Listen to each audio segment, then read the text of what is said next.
प्रेम सागर जी के बचपन से लेकर उनके जुवेनाइल होम तक के सफर की कहानी तो पंडित जी सुन ही चुके थे। अब उन्हें बहुत ज्यादा क्यूरियोसिटी ये जानने की थी कि जिसका बचपन इतना डिस्टर्ब था, वो इंसान आज इतना काम और कंपोज्ड कैसे था। इतना बड़ा और अच्छा चेंज उनकी लाइफ में कौन और कैसे लाया, ये जानने के लिए पंडित जी ने सोचा कि नेपाल में बचे हुए 2 दिन वे कहीं और न जाकर उसी मंदिर में प्रेम सागर जी से मिलने जाएंगे। अपने ऑफिस के शेड्यूल की वजह से पंडित जी के पास बस सुबह का ही टाइम था जिसमें वे प्रेम सागर जी से मिल सकते थे, और नेपाल कोई पड़ोस में तो था नहीं कि जब मन करे आ जाएं। इसीलिए उनके पास बस यही 2 दिन थे जिनका यूज उन्हें करना था। अगले दिन सुबह और भी जल्दी उठकर पंडित जी तैयार होकर मंदिर चले गए। पता नहीं क्यों उन्हें एक उम्मीद थी कि प्रेम सागर जी उनसे पहले वहां मौजूद होंगे। कल जब वे दोनों आपस में बात कर रहे थे तब प्रेम सागर जी ने बताया था कि वे ब्रह्म मुहूर्त में यानी सुबह लगभग 4 बजे मंदिर पहुंच जाते हैं और फिर 1 घंटा मेडिटेशन करते हैं। यही हिसाब लगाकर पंडित जी सुबह 4:45 बजे मंदिर पहुंच गए थे। उन्होंने देखा कि प्रेम सागर जी अपने मेडिटेशन में डूबे हैं। पंडित जी ने उन्हें डिस्टर्ब ना करते हुए चुपचाप अपनी पूजा की और वहीं बैठकर मेडिटेशन खत्म होने का वेट करने लगे। थोड़ी देर में प्रेम सागर जी ने अपनी आंखें खोली और पंडित जी को वहां देखकर मुस्कुराने लगे। आप अपने वादे के पक्के हैं? हंसते हुए प्रेम सागर जी पंडित जी से बोले। आपकी कहानी है ही इतनी इंटरेस्टिंग कि मैं खुद को रोक ही नहीं पाया, पंडित जी बोले। प्रेम सागर जी जानते थे कि पंडित जी अपने बेहद बिजी शेड्यूल में से किसी तरह थोड़ा सा टाइम निकाल करके आए हैं। इसीलिए उन्होंने देर न करते हुए वहीं से अपनी कहानी शुरू की जहां पर कल छोड़ी थी। उन्होंने बताया कि जब उन्होंने जुवेनाइल होम में पहली बार श्रीमद् भगवत गीता का ये श्लोक सुना तब वे नहीं जानते थे कि गीता क्या है और उसमें क्या कहा गया है। उन्हें तो बस संस्कृत भाषा अच्छी लगी थी और उन्होंने सोच लिया था कि उन्हें ये भाषा सीखनी है। प्रेम सागर जी ने बताया कि जब वो क्लास पूरी हुई तो वे उस टीचर के पास गए और पूछा कि वो अभी जो सुना रहे थे वो क्या था। टीचर ने बताया कि वे बच्चों को श्रीमद् भगवत गीता पढ़ा रहे थे और ये संस्कृत भाषा थी जिसमें कि गीता लिखी गई है। उन्होंने मुझसे पूछा कि क्या मैं भी इस क्लास में बैठना चाहूंगा। मैं तो इसी सवाल का इंतजार कर रहा था। मैंने फट से हाँ कर दी और इस तरह न सिर्फ मेरा श्रीमद् भगवत गीता पढ़ने का सफर शुरू हुआ, साथ ही मेरी लाइफ चेंज होने की भी शुरुआत हो गई। प्रेम सागर जी को जिस जुवेनाइल होम में रखा गया था वो वाकई भटके हुए बच्चों की लाइफ सुधारने वाली जगह थी। वहां हमारी पढ़ाई लिखाई से लेकर फिजिकल और मेंटल हेल्थ का पूरा ख्याल रखा जाता। उन्होंने बताया कि जैसे जैसे वे श्रीमद् भगवत गीता सुनते जाते वैसे वैसे उनका मन शांत होता जाता। दुनिया से, समाज से जितनी भी शिकायतें थीं, भगवान और किस्मत से जो भी कंप्लेंट्स थीं, सब धीरे धीरे कम होती जा रही थी। अब बहुत सारी बातों का मतलब और उनकी वजह दोनों समझ आने लगे थे। अब लगने लगा था कि जो ये जिंदगी मिली है उसे वेस्ट नहीं करना है। मेरा जन्म कहाँ हुआ, मेरे माँ बाप कौन थे, मेरा बचपन कितना खराब बीता, ये सब मेरे कंट्रोल के बाहर की बातें थी। लेकिन अब जो आगे की लाइफ है उसमें कम से कम मेरा जो रोल होगा वो मैं तय कर सकता हूं और मैं इसे अपनी तरफ से खराब नहीं करूंगा। मैंने कोई बहुत बड़ा अपराध तो किया नहीं था और मेरा बर्ताव भी उन लोगों को बहुत अच्छा लगा, इसीलिए मुझे जल्दी ही वहां से छोड़ दिया गया। वैसे भी कानून के हिसाब से मुझे 1 साल से ज्यादा के लिए वहां नहीं रखा जा सकता था।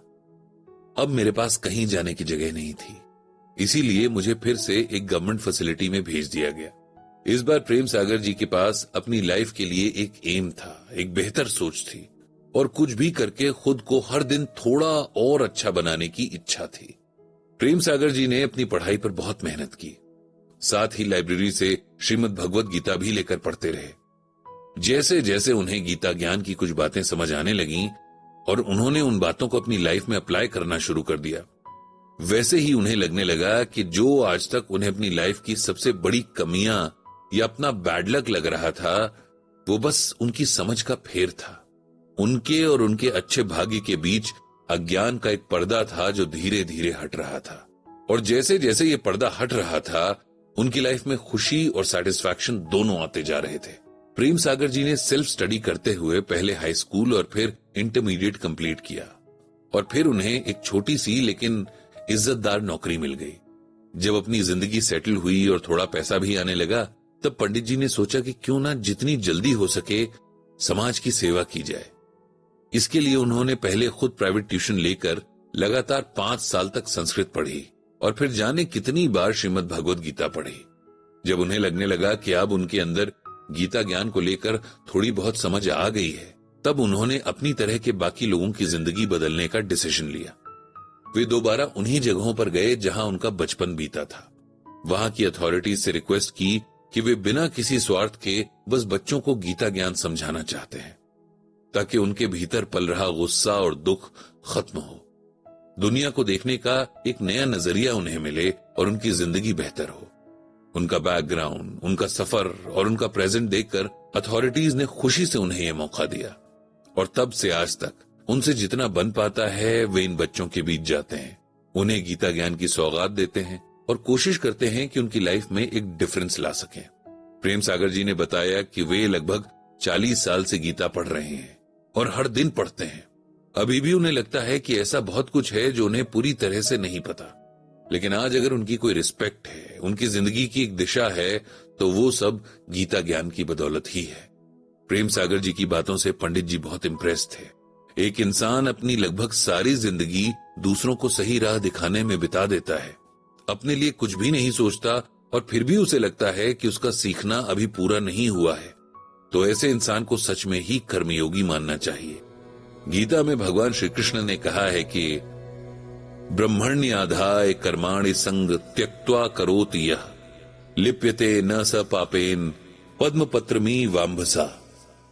इस श्लोक में भगवान श्री कृष्ण अर्जुन को कर्म योग करने वालों की विशेषता बता रहे हैं। भगवान कहते हैं कि कर्म योगी सभी कर्म फलों को परमात्मा को समर्पित करके निष्काम भाव से कर्म करता है, तो उसको पाप कर्म कभी स्पर्श नहीं कर पाते हैं, जिस प्रकार कमल का पत्ता जल को स्पर्श नहीं कर पाता है।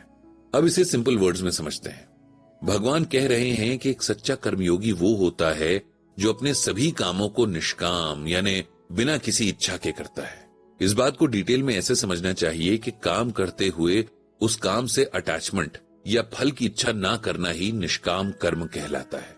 जैसे कि अगर कोई अपने माँ बाप की सेवा करे या किसी की भी सेवा करे, तो बदले में ना तो कोई उम्मीद करे, यहां तक कि ये भी ना सोचे कि मुझे इसके बदले पुण्य मिलेगा, और जिसके लिए कुछ करे बिना किसी मोह या अटैचमेंट के करे।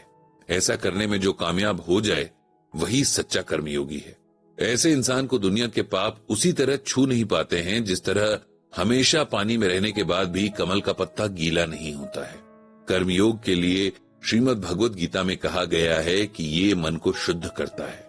ये इंसान को कर्म और धर्म पर विचार करने और अपने धर्म के अकॉर्डिंग काम करने, भगवान की भक्ति करने और उस अर्थ में अपनी लाइफ के प्रत्येक क्षण में भगवान श्री कृष्ण के बराबर बनने की ओर ले जाता है।